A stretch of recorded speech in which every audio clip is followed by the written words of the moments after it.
2,000 leaked documents expose Boris Johnson's hidden world, hedge fund cash, Saudi lobbying, and taxpayer money-funded private gain.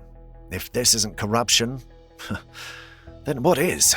These revelations, known as the Boris Files, expose how Britain's former Prime Minister leveraged contacts from his time in office for lucrative ventures, from hedge fund payments to lobbying foreign governments.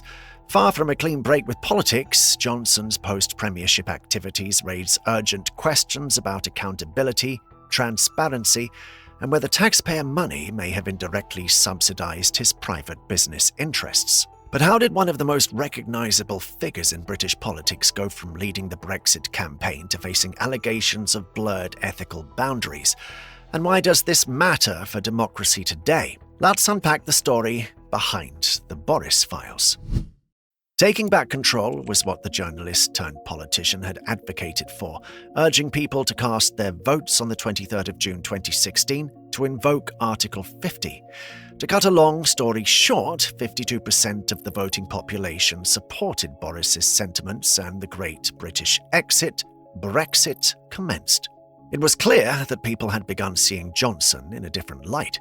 Within months of Theresa May's resignation, he won a commanding 80-seat majority in the December 29 general election, the largest Conservative victory since Margaret Thatcher. Boris was successful.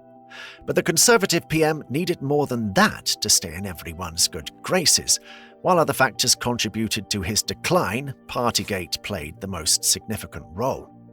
All of this backstory was necessary for what we really want to talk about here, the Boris Files. There's a concept known as the revolving door when it comes to politics and post-political careers.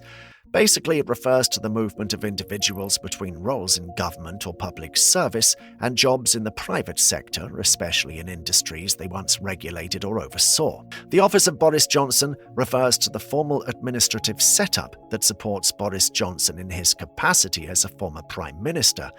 Like other ex-PMs, it's funded partly by the taxpayer through a scheme called the Public Duty Costs Allowance, and partly through private income streams such as speaking, writing, and business engagements.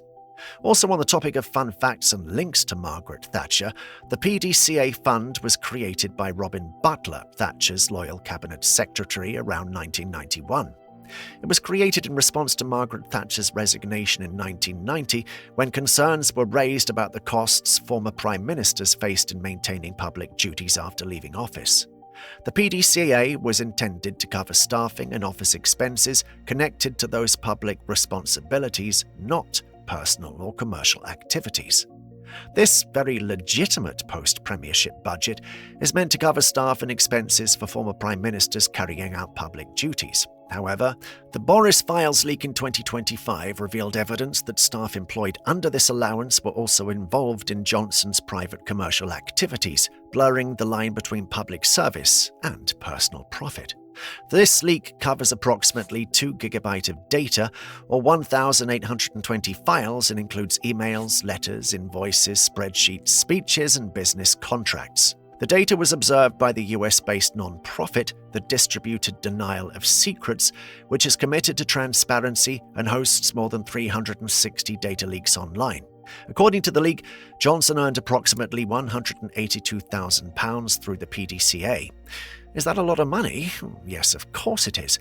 But Johnson's annual income doesn't even compare to what other prime ministers have received from the PDCA. Take a look at this. The Boris Files, however, suggest that Boris Johnson blurred the intended boundaries of this allowance. It was never designed to fund personal or commercial ventures, but to cover administrative and staffing expenses such as secretaries handling correspondence, arranging public appearances, or managing office functions linked to ongoing public service. Documents indicate that staff whose salaries were paid under the PDCA were also involved in supporting Johnson's commercial speaking tours, consultancy work, and private business dealings. This crossover meant that taxpayer money meant for public obligations may have indirectly subsidized activities from which the former PM personally profited. This story is rubbish. The PDCA has been used entirely in accordance with the rules. The Guardian should change its name to Pravda. claimed Johnson when the British daily newspaper and online news outlets broke news on the Boris Files. According to the publication, however, they'd attempted to reach out to Johnson for a comment several times before breaking the news. It wasn't until after the fact that the former PM stepped in to defend himself.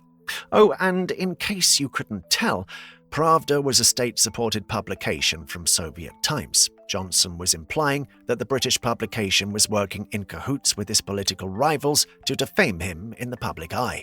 Now, the burning question. Did Boris Johnson commit an egregious crime, something he'll be prosecuted for? In September 2025, shortly after breaking headlines on the Boris Files, The Guardian went a step further and posted details from within the 1,800-something files. But before we jump into that, let's quickly talk about what makes the PDCA so controversial, besides the obvious, of course. To better understand this, did you know that Liz Truss is the shortest-serving Prime Minister in British history? Interesting, isn't it? Let's take it a step further. Did you also know that she receives money from the PDCA fund, which is capped as of 2025 at £115,000 per year? Prepared by The Guardian, this graph shows how much former Prime Ministers have claimed under the PDCA. You see, this fund is controversial because it provides former Prime Ministers with access to significant taxpayer-funded resources, regardless how long they've served for or how effective their leadership was. Critics argue that the definition of public duties is vague, creating space for former leaders to blur the line between legitimate administrative needs and support for private, commercial, or political activities. The Boris Files reveals a series of troubling episodes that raises questions about Johnson's conduct during and after his premiership. They show that Johnson lobbied a senior Saudi official he had met while in office, asking him to pass on a business pitch to Crown Prince Mohammed bin Salman for a firm he co-chaired. The documents also indicate that he received more than £200,000 from a hedge fund after meeting Venezuelan President Nicolas Maduro, despite earlier claims that he had not been paid. While still Prime Minister, Johnson appears to have held a secret meeting with billionaire Peter Thiel, founder of the controversial US data company Palantir, just months before the firm was awarded a contract to manage NHS data. In addition, the file suggests that Johnson hosted a dinner for a Conservative peer who helped finance the costly refurbishment of his Downing Street flat, an event held the day after the second national COVID-19 lockdown began, seemingly in breach of pandemic rules. The former PM lobbied senior Saudi figures, including Majid al-Kasabi, a minister Johnson had met during his premiership, offering the firm's services to Crown Prince Mohammed bin Salman, particularly on helping Saudi Arabia reduce carbon emissions. Johnson personally wrote a letter to Prince Mohammed, admiring his vision for the kingdom, and Better Earth planned to propose projects like geothermal electricity as part of Saudi Arabia's net zero commitments. When Johnson applied to the Advisory Committee on Business Appointments in early 2024, his form did not disclose that he had already agreed to work for Better Earth. Akoba later approved the role in April 2024, but imposed conditions. For 2 years, he must not use lobbying contacts developed while in office to secure businesses or investment for the company. However, the documents show that he had already had a lunch with Kasabi, during which Better Earth's aims were clearly discussed. In August 2019, a month after becoming Prime Minister, Johnson and his senior advisor Dominic Cummings met privately with Peter Thiel, co-founder of the US data analysis firm Palantir. The meeting, held at Downing Street on the 28th of August and described in official logs as private, was not disclosed in the publicly available meeting records. At the time, Palantir was pursuing businesses with the UK government. After the meeting, the company secured several contracts related to NHS data, including substantial roles during the pandemic.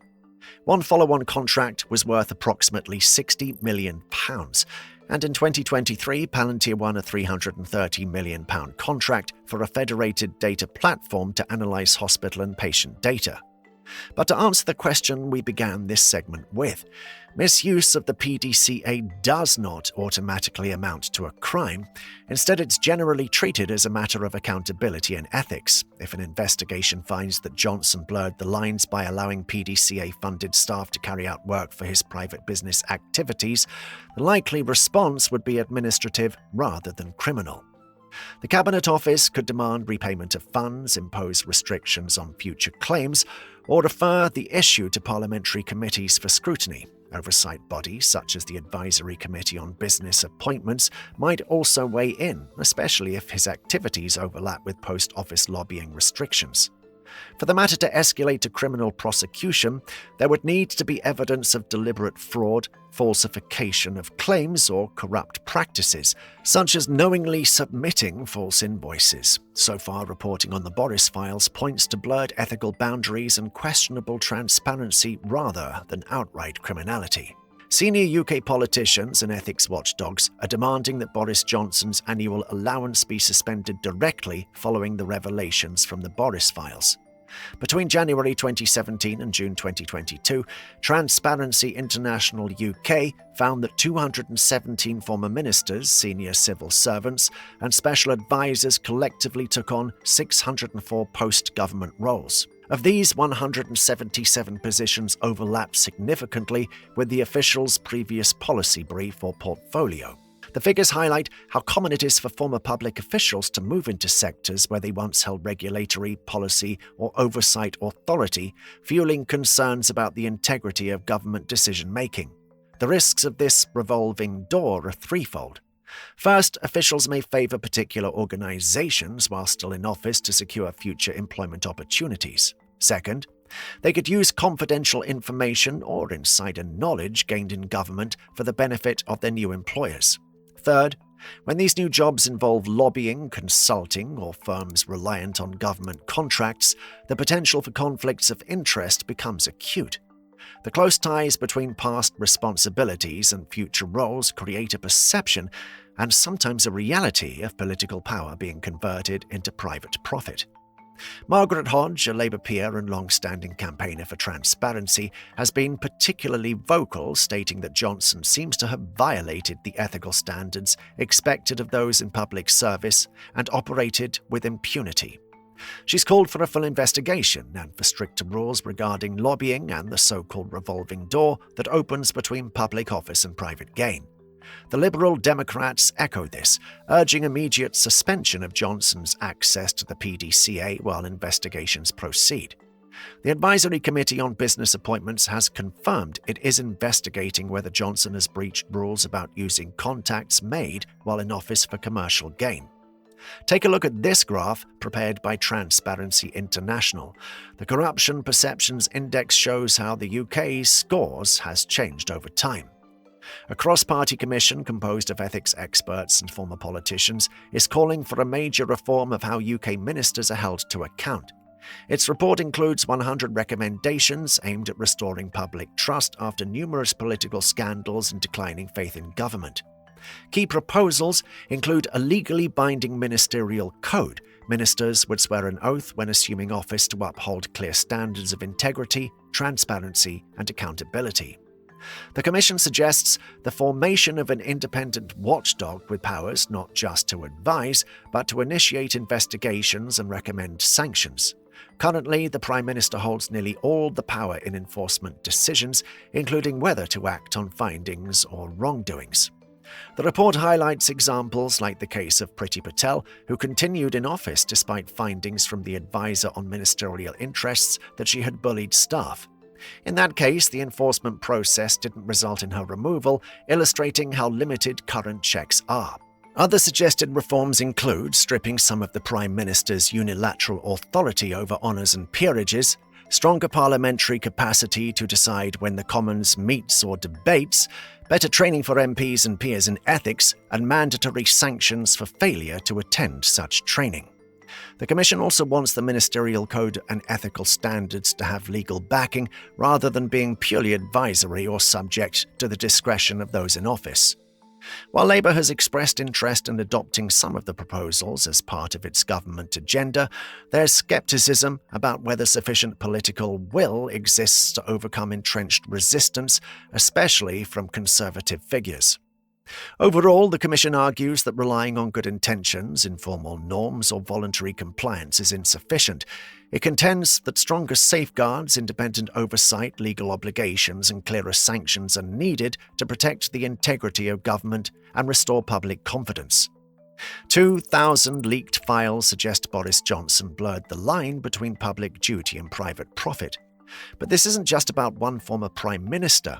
If the public duty costs allowance allows taxpayer money to subsidize private ventures, then the real question is simple. Should the PDCA fund even exist?